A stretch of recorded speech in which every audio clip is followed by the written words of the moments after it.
And you know what I discovered?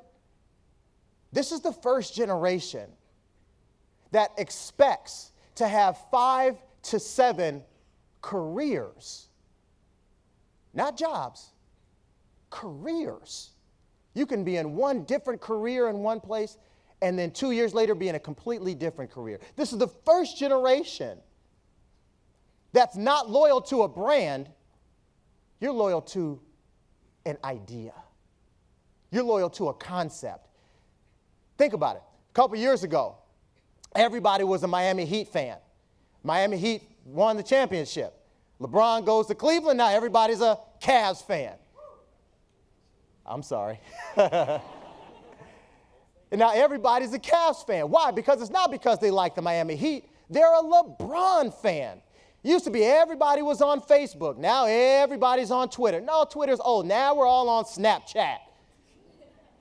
It's not that we're loyal to Facebook, Twitter, or Snapchat. We're loyal to being able to connect with our friends. You're loyal to an idea. That's what makes you so awesome. This is the part of the conversation that hasn't been had.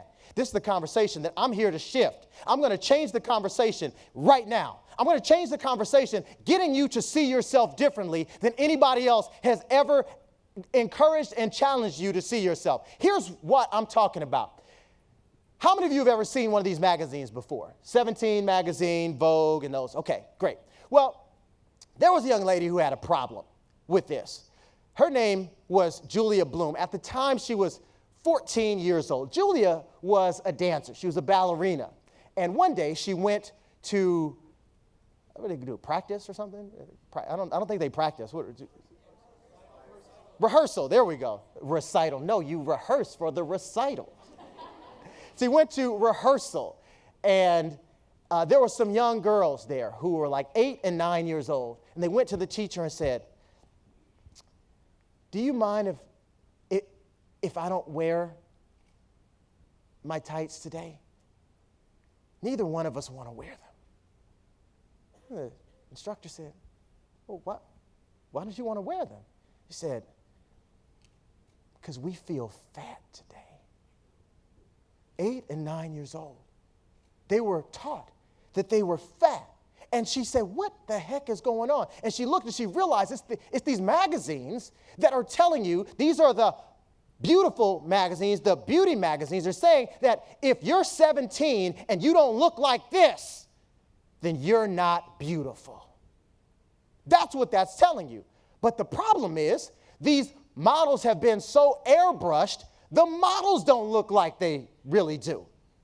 So people are comparing their acne-filled faces and their cellulite-having bodies and their regular people stuff to these people who are glorified images of the real thing. And so these young ladies are developing all of these self-esteem issues and feeling like they're fat even though the models have been reshaped digitally. She said, I've got a problem with that. Julia said, I've got a problem with that. The person who's from the generation that doesn't like to work, she said, you know what? I'm going to take on the big folks.